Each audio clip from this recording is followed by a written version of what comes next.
আজ বেঙ্গলি রন্ধনশালাতে হবে ভীষণই ক্রিস্পি একটি কাটলেট। আর এই রকম কাটলেট বানিয়ে আপনারা 15 দিন পর্যন্ত স্টোর করে রাখতে পারেন। যখন মন হবে তখন ফ্রিজ থেকে বার করে কিছুক্ষণ রেখে তারপরে ফ্রাই করে নিতে পারেন। আমরা যখন ট্রেনে ট্রাভেলিং করি সেই সময় আমাদের কাছে যত রকমই খাবার থাকুক না কেন, ট্রেনের বিক্রি হওয়া সেই কাটলেট আমরা কিন্তু সবাই কিনে খেয়ে থাকি আর খুব পছন্দও করি। ঠিক সেই রকমই ভীষণই ক্রিস্পি কাটলেট আজ আমি আপনাদের বানিয়ে দেখাবো।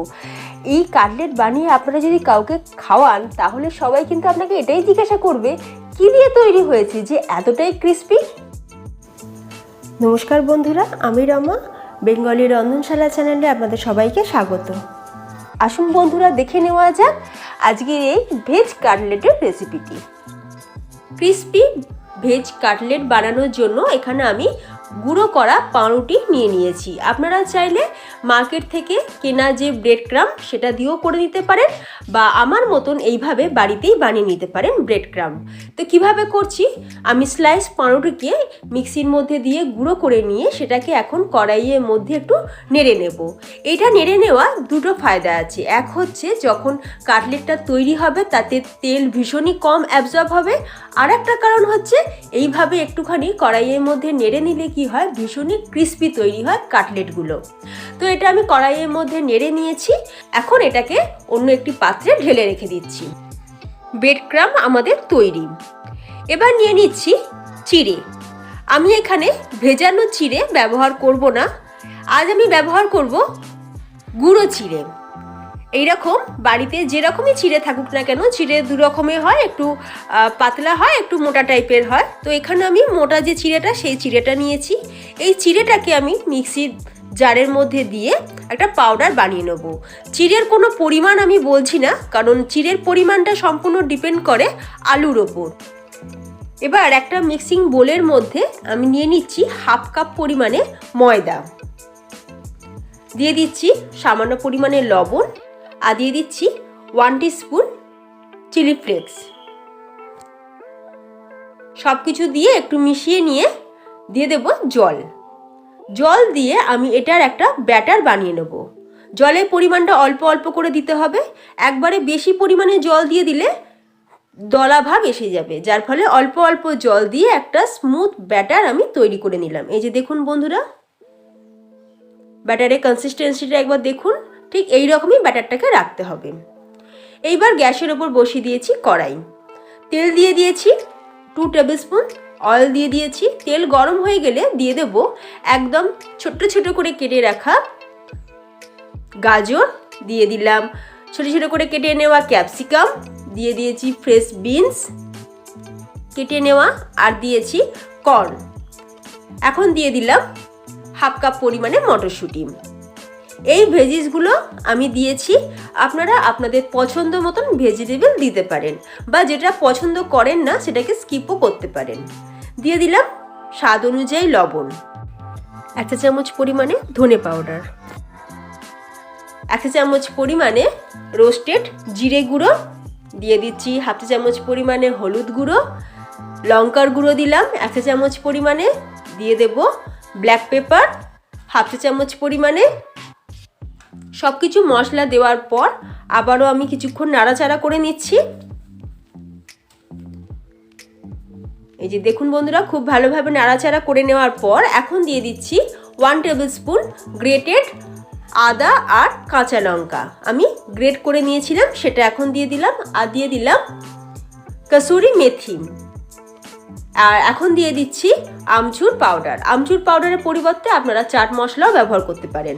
তো সব কিছু দিয়ে খুব ভালো করে একটুখানি মিশিয়ে নিয়ে দিয়ে দেবো এখানে সিদ্ধ করে গ্রেট করে নেওয়া আলু।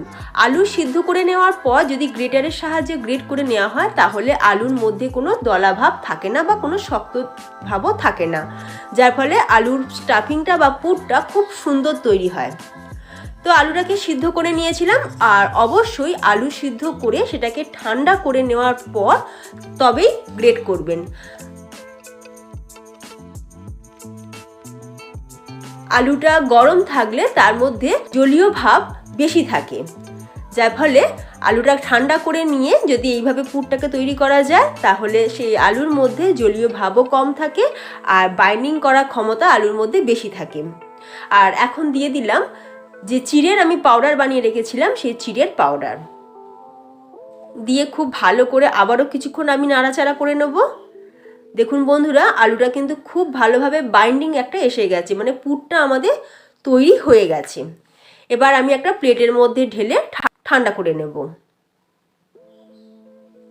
প্লেটের মধ্যে আমি ঢেলে দিয়েছি পুরটাকে, পুরটা বেশ ঠান্ডাও হয়ে গেছে। এবার হাতে কিছুটা পরিমাণ তেল মাখিয়ে নিয়েছি, নিয়ে প্রথমে এরকম বল মতন করে নিচ্ছি। এই যে দেখুন, ঠিক এইভাবে হাতে প্রেস করে দিলে তৈরি। আমি আমার পছন্দ অনুযায়ী শেপ দিচ্ছি, আপনারা আপনাদের পছন্দ অনুযায়ী শেপটা দিতে পারেন। আর এই রকমভাবে বানিয়ে আপনারা ফ্রিজের মধ্যে 15 দিন পর্যন্ত স্টোর করে রাখতে পারেন। যখন মন হবে তখন ফ্রিজ থেকে বার করে কিছুক্ষণ রেখে দিয়ে তেলে ফ্রাই করে নিতে পারেন। তো ভীষণই ইজি। আমি আর একটাও বানিয়ে দেখিয়ে দিলাম আপনাদের। তো দেখুন বন্ধুরা, এগুলো তৈরি হয়ে গেছে। যে দেখুন বন্ধুরা, কত সুন্দর একটা দেখতে হয়েছে। এবার এখানে কিছু ময়দা আমি নিয়ে নিয়েছি। এই ময়দার মধ্যে প্রথমে এই কাটলেটগুলোকে একটুখানি কোটিং করে নেব। প্রত্যেকটা কাটলেটকে এইভাবে ময়দার মধ্যে একটু কোট করে নিলে ব্যাটারটা যে আমি লাগাবো, ময়দার যে ব্যাটারটা, সেটা খুব ভালোভাবে ব্যাটারটা লাগানো যাবে। এবার ময়দার যে ব্যাটার আমি বানিয়ে রেখেছিলাম সেই ব্যাটারের মধ্যে দুটো সাইডকে ভালো করে কোট করে নিচ্ছি। এই ব্যাটারের মধ্যে দিয়ে দুটো সাইড খুব ভালোভাবে কোট করে নিয়ে এটাকে দিয়ে দিচ্ছি ব্রেড ক্রাম্বের মধ্যে।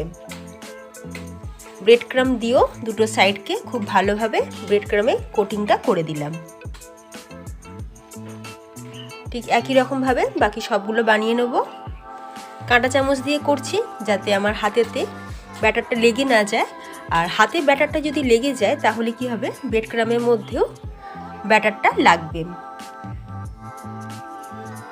এই যে দেখুন, তো সুন্দর দেখতে হয়েছে। আচ্ছা, এবার আমি এগুলোকে তেলে ফ্রাই করে নেব। এখানে আমি কিছু পকোড়া বানিয়েছিলাম, তার তেলটা রয়েছে, এক্সট্রা যে তেলটা, সেই তেলের মধ্যে আমি আরও কিছুটা পরিমাণ তেল দিয়ে দিলাম। তেলটা এখন বেশ গরম হয়ে গেছে।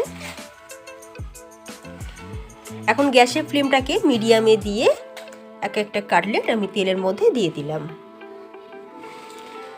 চামচে করে কিছুটা তেল নিয়ে এরকম ওপরের দিকে দিয়ে দিচ্ছি, যাতে ওপরটাও খুব ভালোভাবে একটা কালার এসে যায়। এই যে দেখুন বন্ধুরা, এবার উল্টে পাল্টে দিয়ে কাটলেটগুলোকে ভেজে তুলে নিতে হবে।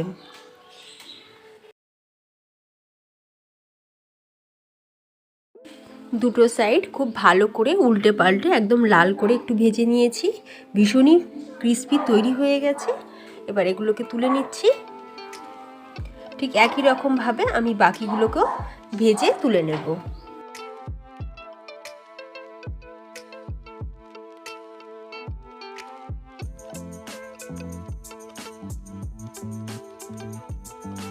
তো দেখুন বন্ধুরা, সব কাটলেটগুলো আমি ভেজে তুলে নিয়েছি।